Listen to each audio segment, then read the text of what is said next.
I spent the majority of my life growing up in a trailer park. I didn't belong. I didn't fit in with my environment. So, you know, we didn't have money, and so I would wear hand-me-down clothes at school. My auntie would always tell me about my uncle. He was the most fit man at his school, and he went from the skinny little kid to this jacked kid, and he's like, at your age, like, that's what your uncle did. And like, that story gave me hope that I could do it too. I started playing football in high school, and I like loved football. But in high school, I got injured. So I just got a job as a bartender because I'm like, bartending will allow me to travel the world, and one day my goal is to travel the world, so I'll start bartending so that I can travel the world and explore. And so 21 years old, I moved out to Kelowna. I tried out for the Okanagan Sun. I was a walk-on. I didn't even know if I was gonna make the team.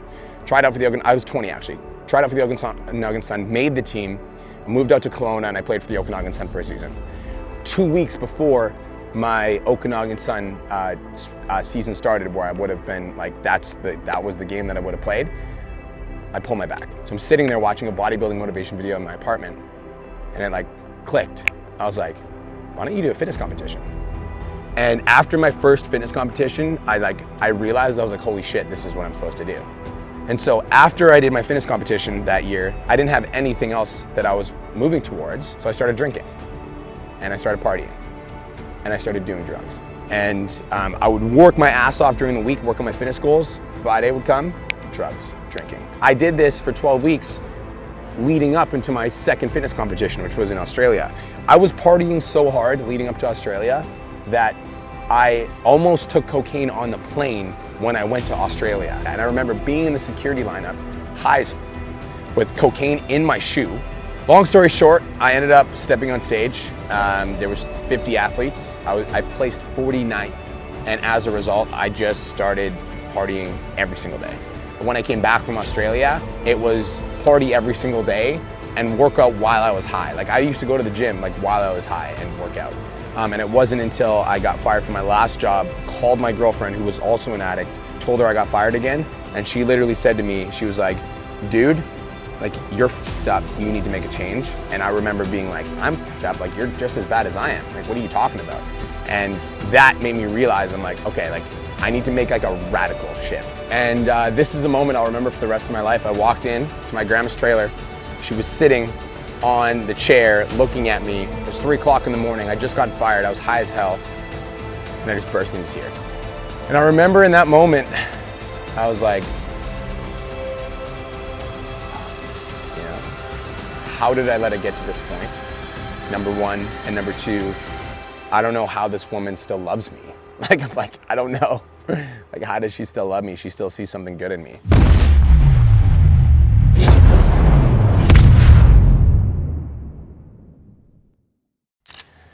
And that was the moment I knew, I was like, I'm going to turn this around. And I didn't know what that looked like, but just like when I was younger and I got sick and tired of being overweight, I was like, I need to make a shift. And so I was like, I don't know what I'm gonna do, but so I started looking around the city for jobs. I knew I couldn't get a job in the restaurant because I was an addict, so I needed to cut myself off from anything that I could get access to drugs, including restaurants. So I found a summer camp that I tried to get a job as a laborer at, and I was like, maybe if I can go away to a summer camp, become a laborer, then I can just get sober and I can just be away from everybody that knows me. They didn't have any laborer positions when I called. They're like, we don't have any laborer positions, but we have a cleaner position. And I was like, no, thank you, I'm good. I don't want to be a cleaner, and I hung up. I went to sleep for 24 hours. None of my friends called that I used to party with. I was just laying in my grandma's trailer on the bed, fall fast asleep. I'd get up to make oatmeal, go back to bed. Get up, make food, go back to bed. And I realized like 24 hours later, I was like, I don't have any other alternatives. So I called the summer camp back, and I was like, I'll take the cleaning job. I literally got there the first day, and I realized that I'd just been a nightclub manager a week ago, and now I'm a cleaner scrubbing shitty toilets. It was like that. And I remember the first day I got to that summer camp, and I was like, okay. I was like, I'm going to force myself to go for a run. I'd been like off of cocaine for a week straight, which had been the longest I'd been in 6 months. And I was like, I'm gonna make myself go for a run. And so I remember going for a run, and the first 100 meters that I ran killed me. I literally got 100 meters, like 1/20th of the track, and I almost collapsed, and I almost had a heart attack. And I remember I was like, oh my God, this is bad. I was like, I'm not leaving this lake without finishing the lap. So the lake was 1.4 kilometers in total. So I ended up jogging, or trying to jog for 100 meters and then almost collapsing. And then I was like, I'm making myself walk the other. So I made myself walk the other. And I was like, tomorrow I'm gonna run 200 meters. So the next day I pushed myself to run 200 meters. And then I walked the rest of the way. And then I said, tomorrow I'm gonna run half the lake. The next day I actually ran the whole lake. It took me 15 minutes, but I ran the whole lake. And I was like, okay, I can get better. So I was like, my first goal is to run a lap of the lake in under 5 minutes. Get a lap of the lake in under 5 minutes. Once I hit that, I was like, okay, I wanna do 2 laps of the lake in under 10 minutes. It took me another week, but I hit that. I was like, okay, my goal by the end of the summer is to be able to do 5 laps around the lake for 5 minutes each, totaling 25 minutes. So I ended up being able to do 5 laps around the lake in under 25 minutes, 6 weeks into the summer. And that was what changed my life. And I remember after every single run, which I never missed a run, I never missed a day, 7 days of the week, I always ran. And even if it was a recovery day, like Saturday or Sunday, I was walking around the lake, I was on.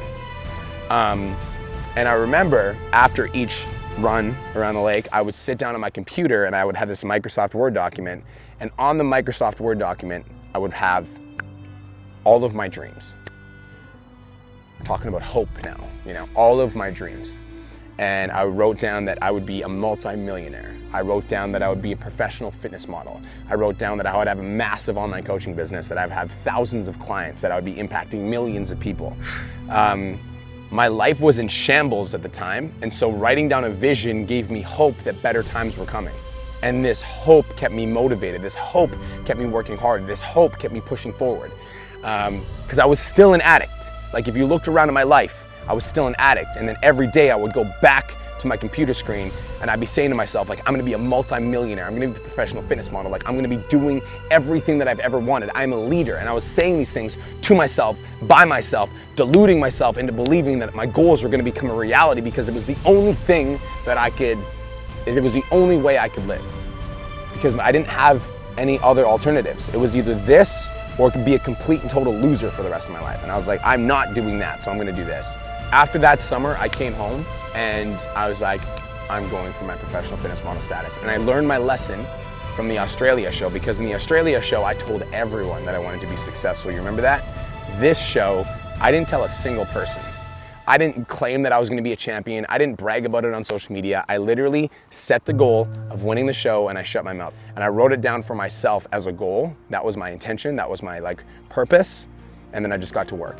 I just grinded. I didn't miss a meal. I didn't miss my workouts. I didn't miss my cardio. I was all the way in. I was doing whatever it takes because I had something to prove now. I had a chip on my shoulder. I had people that were doubting me. I had people that were thinking that I was gonna fall flat on my face again. And I had to prove all of them wrong, and I had to prove myself right. And so I had this unrelenting, I was unwilling to bow. I was unwilling to compromise. I was like, this is the only option. I'm going to place top 3 at this show.